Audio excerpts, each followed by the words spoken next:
First of all miss നമുക്ക് ഈ ഒരു പ്രൊജക്റ്റിൻ്റെ കാര്യം നമുക്ക് മാഗസിൻ ചെയ്യാൻ വേണ്ടി പറഞ്ഞപ്പോൾ ഞങ്ങൾ ഭയങ്കര എക്സൈറ്റഡ് ആയിരുന്നു. കാര്യം നമ്മൾ അനുഭവങ്ങളെ എങ്ങനെ നമ്മൾ എഴുത്തുകളിലേക്ക് ആക്കാം എന്നുള്ളത് ഭയങ്കരമായിട്ടൊരു ക്യൂരിയസ് ആയിട്ടുള്ളൊരു കാര്യമാണ്. കാരണം ഞങ്ങൾക്ക് ലൈഫിൽ കിട്ടാത്ത ഒരുപാട് അനുഭവങ്ങളാണ് ഞങ്ങൾക്ക് വയനാട്ടിൽ നിന്ന് ഞങ്ങളുടെ ഔട്ട്ബൗണ്ട് ട്രെയിനിങ് ഞങ്ങൾക്ക് കിട്ടിയിട്ടുള്ളത്.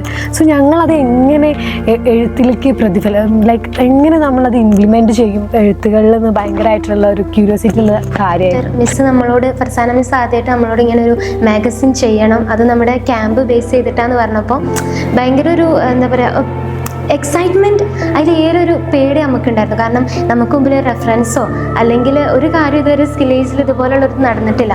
അപ്പോൾ നമുക്ക് മുമ്പിലൊരു റെഫറൻസ് ആയിട്ട് ഒന്നും വെക്കാനില്ല.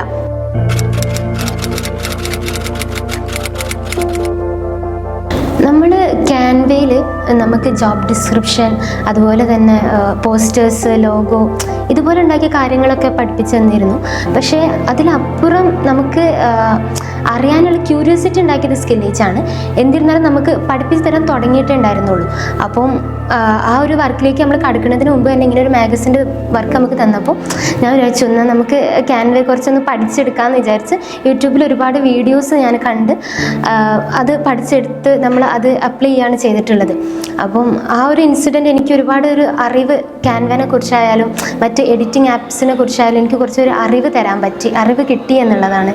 എൻ്റെ ഡിസ്കഷൻ വെക്കുക, നമുക്ക് ക്ലാസ് ഇല്ലാത്ത ദിവസം നമ്മൾ വാട്സപ്പ് ഗ്രൂപ്പ് വഴിയാണ് നമ്മൾ കമ്മ്യൂണിക്കേറ്റ് ചെയ്യാറുള്ളത്. സോ അതിന് നമ്മൾ എല്ലാവരും ചിലപ്പോൾ ഒരേ സമയത്ത് അവൈലബിൾ ആവണമെന്നില്ല. നമ്മൾ മാഗസിൻ എഡിറ്റർ ഒരു കാര്യം പറയുമ്പോൾ ചിലപ്പോൾ 1-2 പേരുണ്ടായിരിക്കാം ഗ്രൂപ്പിൽ, അതിനനുസരിച്ചുള്ള റെസ്പോൺസേ അവരുടെ കയ്യിൽ നിന്ന് കിട്ടുള്ളൂ. സോ പിന്നെ നമ്മൾ ബാക്കിയുള്ള എല്ലാവരും വിളിച്ച് നമ്മൾ ഈ ഒരു വർക്ക് ചെയ്തിട്ടുള്ള ഭയങ്കര കോർഡിനേറ്റിംഗ്, എല്ലാവരും കൂടി ചേർന്ന് ഭയങ്കരമായിട്ട് നമ്മൾ എല്ലാവരും ഒരു ടീം വർക്ക് ആയിട്ടാണ് ഈ ഒരു വർക്ക് ചെയ്തിട്ടുള്ളത്. അപ്പോൾ ആ ടീം വർക്ക് ചെയ്യണമെങ്കിൽ തന്നെ ഒരാൾ എഫേർട്ട് എടുത്തിട്ട് നമ്മളെല്ലാവരെയും വിളിച്ചിരുത്തി ആ കാര്യങ്ങൾ ചെയ്യുമ്പോൾ ഒരു പ്രൊജക്റ്റിൻ്റെ പേരിൽ ഒരാൾ വർക്ക് ചെയ്യുന്നതും അതുപോലെ തന്നെ ഒരു ടീം വർക്ക് ചെയ്യുന്നതും തമ്മിലുള്ള വ്യത്യാസം രണ്ടാണ്. അപ്പോൾ നമുക്ക് ഒരാൾ ചെയ്ത എഫേർട്ടും ഒരുപാട് പേര് ചെയ്യുന്നതും നമുക്ക് ആ ഒരു പ്രൊജക്റ്റിൽ അതായത് ഞങ്ങളുടെ മാഗസിനിൽ നമുക്ക് കാണാൻ കഴിയും.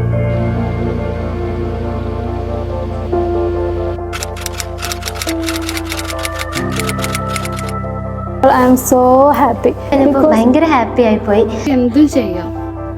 അപ്പോൾ സ്റ്റാർട്ട് ചെയ്യുമ്പോൾ ഉള്ളൊരു ഡൗട്ട് ഉണ്ടായിരുന്നു, ഞാൻ പറഞ്ഞല്ലോ. അത് ആ എൻഡിലെത്തിയപ്പോൾ എനിക്കത് ഒരു കോൺഫിഡൻ്റ് ആയി മാറിയിരുന്നു. ഭയങ്കര കോൺഫിഡൻ്റ് ആണ്.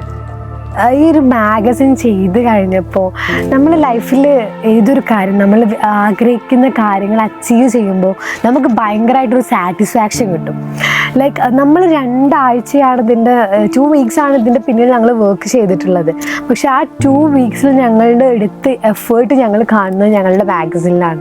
സോ അത് കാരണം നമ്മളത് ടെക്സ്റ്റ് ചെയ്ത് നമ്മളത് ടൈപ്പ് ചെയ്ത് പിന്നെ അത് ഓർഡറാക്കി അതിന് ഒരു പെർഫെക്റ്റ് ഷെഡ്യൂൾ ചെയ്ത് പിന്നെ അതൊരു മാഗസിനായിട്ട് പുറത്തുനിന്ന് ഞങ്ങളത് പ്രിൻ്റൊക്കെ ചെയ്ത് ഞങ്ങളെ കയ്യിൽ കിട്ടിയപ്പോൾ ഭയങ്കരമായിട്ടുള്ളൊരു സന്തോഷമായിരുന്നു ഞങ്ങൾക്ക്. കാരണം ഞങ്ങളുടെ എഫേർട്ട്, ഞങ്ങളുടെ ക്രിയേഷനാണ് നല്ല ഭംഗിയിൽ ഭയങ്കര നമ്മൾക്ക് കാണുമ്പോൾ തന്നെ ഞങ്ങളുടെ മാഗസിൻ എന്നൊക്കെ പറയുമ്പോൾ ഞങ്ങൾ എടുത്ത മാഗസിൻ എന്നുള്ളൊരിതിൽ ഞങ്ങൾക്ക് ഭയങ്കര സന്തോഷമായിരുന്നു. ഞങ്ങൾ ആ എഴുത്തുകളൊരു മാഗസിനാക്കി ഞങ്ങൾ കണ്ടപ്പോൾ ഉള്ളൊരു ആ ഒരു മൊമെൻറ്റ്.